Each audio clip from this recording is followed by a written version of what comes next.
네, 안녕하세요. 손지연 노무사입니다. 오늘은 2023년에 개정된 노무제공자분들의 산재보험 적용 기준에 대해서 말씀을 드리도록 하겠습니다. 최근에 비정규직, 프리랜서, 플랫폼 노동자와 같이 다양한 형태의 고용이 늘어나면서 이분들도 산재보험의 혜택을 받을 수 있도록 제도가 강화되었습니다. 개정된 내용을 중심으로 자세하게 살펴보도록 할게요. 노무제공자 산재보험이란 전통적인 형태의 근로자가 아니더라도 일정한 조건을 갖춘 노무제공자들이 산재보험의 혜택을 받을 수 있는 제도입니다.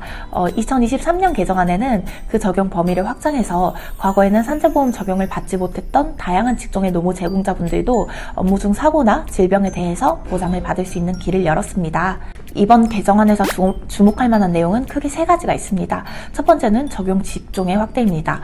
이전에는 특정 직종에 한정되었던 산재보험의 적용이 이제는 플랫폼 노동자, 프리랜서, 그리고 계약직과 같이 더 많은 직종에 확대가 되었습니다. 특히 배달업, 대리운전, 퀵서비스 종사자들처럼 위험이 큰 업무에 종사하시는 분들이 이번 개정을 통해서 보호를 받을 수 있게 되었습니다. 두 번째는 업무상 재해의 인정범위 확장에 대한 것입니다. 노무 제공자분들이 자주 노출되는 교통사고, 과로로 인한 질병과 같은 경우에도 인정받을 수 있는 사례가 늘어났습니다. 이전에는 주로 현장에서의 사고만 인정되던 것과 다르게 이제는 이동 중에 발생하는 사고, 그리고 장시간 근로로 인한 건강 이상도 보호를 받을 수 있게 되었습니다. 세 번째는 가입 절차의 간소화에 관한 것입니다. 개정안에는 노무제공자 산재보험 가입 절차를 더 간편하게 만들었습니다. 이전에는 근로자가 직접 보험에 가입해야 했지만 이제는 플랫폼이나 사업주가 대신 가입을 할 수 있는 방식도 허용이 되어서 보험 가입의 사각지대를 줄였습니다. 그렇다면 어떤 직종들이 이번 개정안에 영향을 받을까요? 몇 가지 대표적인 예시를 소개해 드리도록 하겠습니다. 먼저는 플랫폼 노동자입니다. 배달 앱을 통해서 일을 하시는 배달 기사분들, 그리고 대리운전 기사분들이 이에 포함이 됩니다. 그리고 프리랜서 분들도 이에 포함이 됩니다. 강사, 트레이너, 간병인과 같이 독립적으로 업무를 수행하지만 사업주와 계약관계에 있는 프리랜서 분들도 이제는 산재보험 혜택을 받을 수 있습니다. 마지막으로 비정규직 계약직입니다. 계약직으로 고용된 운전기사, 퀵서비스 배달원과 같은 경우에도 적용 대상에 포함됩니다. 노무제공자의 산재보험 신청 절차도 간략하게 설명해 드리도록 하겠습니다. 첫 번째로 사고 발생 즉시 사업주나 플랫폼을 통해서 사고 사실을 신고를 해두시기를 바랍니다. 사고의 증빙을 위해서 사고 당시의 사진이나 상황 기록을 남겨두시는 것이 좋습니다. 두 번째로 관할 근로복지공단에 필요한 서류를 제출해야 됩니다. 진단서, 사고 경위서, 소득 증빙 자료 등이 필요합니다. 소득 증빙 자료에 대해서 간단하게 말씀을 드리면 산재보험의 경우에 근로시간과 소득에 따라서 보상금이 산정이 됩니다.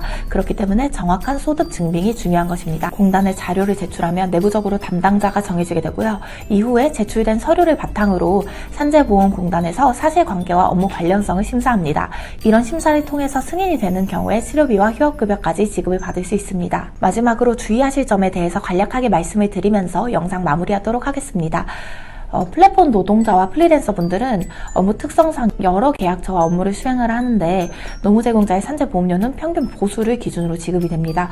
즉 진다리를 기준으로 실제로 지급받은 보수를 기준으로 산재보험금이 지급이 되기 때문에 따라서 현금으로 보수를 지급받는 경우에 이 보수를 산재보상금이 인정되는 보수로 포함을 시키기 위해서 노무제공자가 직접 이에 대한 증명을 해야 되고 이와 같은 증명이 쉽지가 않기 때문에 지급받은 보수에 대한 증거자료를 습관적으로 남겨놓는 것을 추천드립니다. 오늘은 2023년에 개정된 노무제공자 산재보험 적용 기준과 보상 절차에 대해서 알아보았습니다. 이번 개정안 덕분에 더 많은 분들이 산재보험의 보호를 받을 수 있게 되었는데요. 여전히 산재보험 적용 여부나 신청 절차에 대해서 궁금한 점이 많으실 것으로 생각이 됩니다. 그런 경우에 언제든지 다이얼로인 컨설팅에 문의 주시고 댓글로도 질문 남겨주시면 대댓글로 답변 드리도록 하겠습니다. 이상 손지연 노무사였습니다. 감사합니다.